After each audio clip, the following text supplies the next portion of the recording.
J'espère que vous avez terminé le projet, demain est le dernier jour, je vous ai déjà dit à quel point le projet est important pour notre entreprise. Ouais.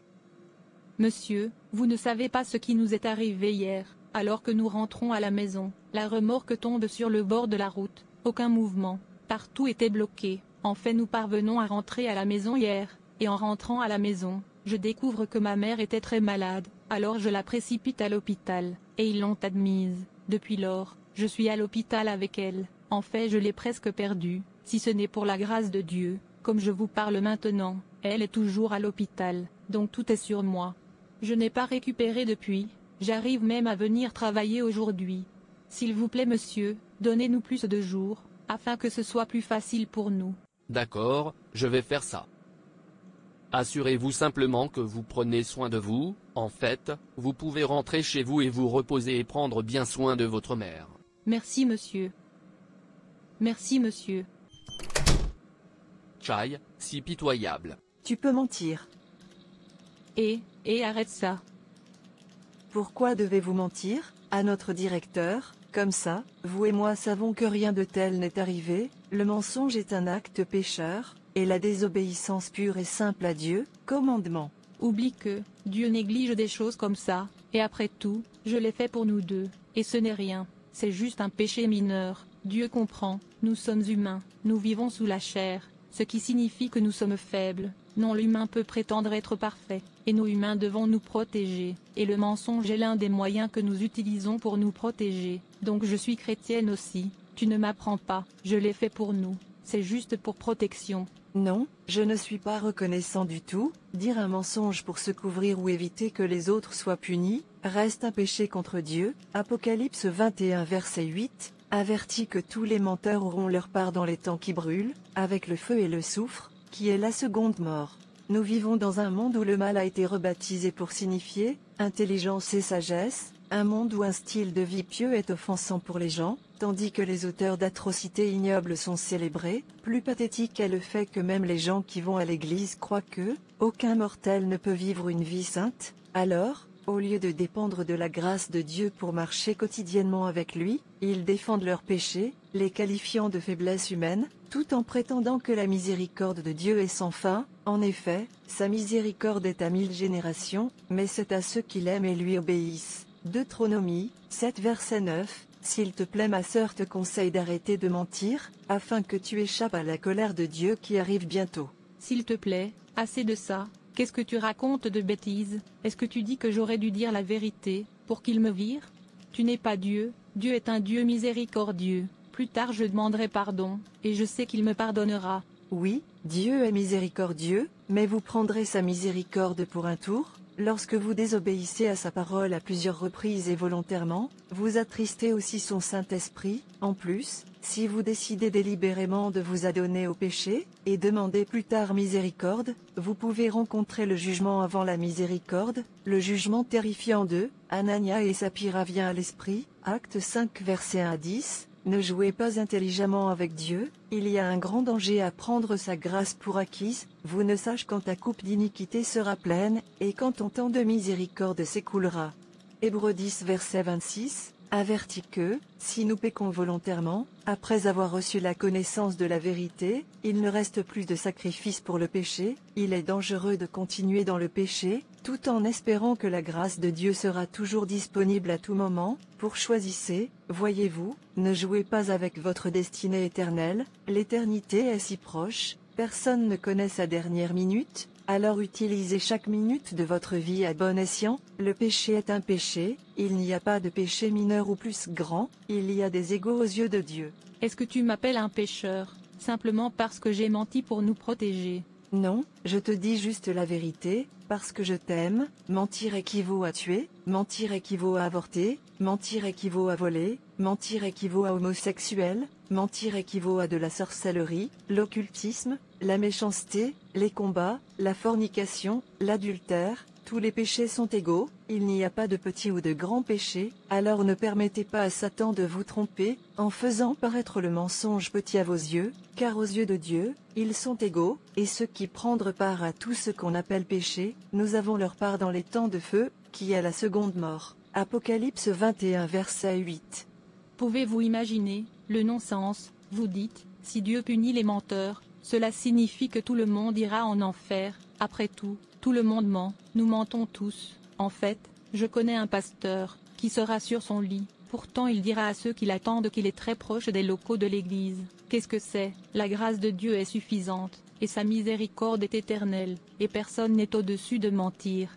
Eh bien, vous avez raison, beaucoup de gens mentent pour différentes raisons, néanmoins, il y en a encore qui sont séparés pour Dieu, ils sont peut-être peu nombreux, mais ils ne mentent pas, pour quelque raison que ce soit, ils restent véridiques même dans le visage de la mort, parce que la grâce de Dieu est à l'œuvre dans leur vie, et croyez-moi, Dieu est capable de transformer une pierre en homme. Si aucune personne juste n'est trouvée, alors vous ne menacez pas Dieu, il utilise des mots pour créer tout l'univers, il peut le refaire, et encore, s'il le souhaite, alors gardez son commandement. Est-ce que tu dis que tu n'as jamais menti au téléphone, même une fois? Non, je ne Maintenant hors de ma vue, ange Michael. suis désolé si je t'ai offensé. J'ai dit sors. Bêtise, comment diable pouvez-vous me dire, vous n'avez jamais menti au téléphone, vous dites simplement que vous êtes la seule personne juste dans le monde entier, je déteste ça, et je peux devenir vraiment fou. Ainsi sain que toutes les attitudes. Suis tellement désolé. Gardez ça pour vous. Saint-Ange, j'entends. Madame Hélène, vous n'avez pas fini, dépêchez-vous, allons-y. S'il te plaît tu peux y aller, je suis un pécheur, tu n'as pas besoin de t'associer à un pécheur comme moi. Êtes-vous toujours en colère contre moi? Je ne veux pas vous offenser, je ne vous appelle pas non plus un pécheur, je suis autrefois un pécheur mais, j'ai été sauvé et transformé après ma rencontre avec Jésus, le Seigneur m'a détourné d'un pécheur à un saint, il a pardonné mes péchés, m'a lavé avec son sang, et a fait de moi une nouvelle création, cela a marqué un tournant, dans ma vie, mon mari ne pouvait pas croire cette grande transformation, parce que je suis devenue une personne différente, complètement, mes voisins ne pouvaient pas le comprendre aussi au début. Après avoir donné ma vie à Jésus-Christ, ma vie a changé, je ne suis plus la femme querelleuse, et la femme menteuse que j'étais, j'ai été initiée à la Bible, et j'ai commencé à étudier intimement, et je l'ai expérimenté dans de nouvelles dimensions, je ne peux pas commencer à énumérer toutes ces œuvres merveilleuses dans ma vie, depuis ma rencontre avec lui. On m'a appris à prier, oh, la joie de l'appeler Père, la prière est mon style de vie, je prie n'importe quand et n'importe où, peu importe où je suis, ou à quelle heure de la journée il est, je prie pour tout, j'intercède pour ma famille, pour les pécheurs et pour les missionnaires, dans les pays étrangers, je cherche la direction et la direction de Dieu dans tous les domaines, aussi petits ou grands que cela puisse paraître, parce que je désire lui plaire en toutes choses, tout ce que je tourne autour de lui, je veux tout lui dire, de ce que je ressens, la robe que je veux porter, à mes projets pour la journée, son esprit me guide et dirige chacun de mes pas. J'aime proclamer l'évangile du Christ partout où je me trouve, je suis désireux de partager avec les autres ce qu'il a fait dans ma vie, mais je ne parle pas seulement de lui, je le montre par la vie que je vis, j'essaie de laisser briller ma lumière devant les hommes, et de me montrer un modèle de bonnes œuvres, j'essaie dans ma petite capacité de montrer de l'amour et de l'intérêt pour les autres, car je sais que c'est ce dont le monde a besoin aujourd'hui. J'essaie d'aider autant de personnes que je peux, quand j'en ai l'opportunité, je crois que je suis sauvé pour servir, pour aider les autres à venir à la connaissance du Sauveur, c'est pourquoi je ne peux pas arrêter de montrer aux autres Jésus, il est l'agneau de Dieu, qui ôte les péchés du monde entier, comment ne pas parler de lui aux autres, alors qu'il change complètement ma vie? Comment ne pas montrer aux autres son amour et les persuader de se tourner vers lui? Mon corps est le temple du Saint-Esprit, je suis un temple ambulant, et partout où je vais, je manifeste la puissance du Saint-Esprit et porte le parfum du Christ avec moi, je le porte partout en vivant une vie pieuse, et il me permet gracieusement d'éclairer chaque coin où je me trouve. Dieu est tout pour moi, car il est la raison de mon existence même, il est ma part, et la justice pour toujours, et le plus beau des 10 000 à mon âme, il est mon tout en tout, il a promis de me protéger, de me fournir et de me préserver jusqu'à la fin.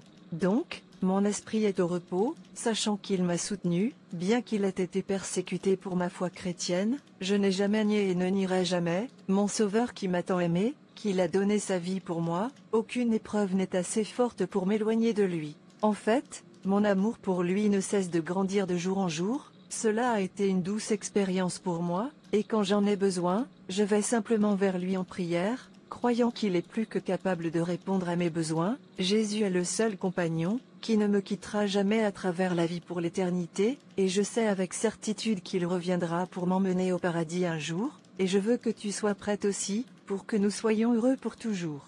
Quelle douce histoire.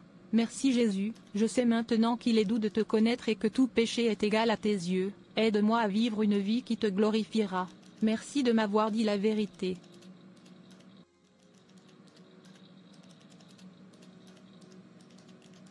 Qui portez-vous partout? Qui a la clé de votre cœur? À qui vous efforcez-vous de plaire? À Dieu ou à vous-même? Pourquoi vivez-vous?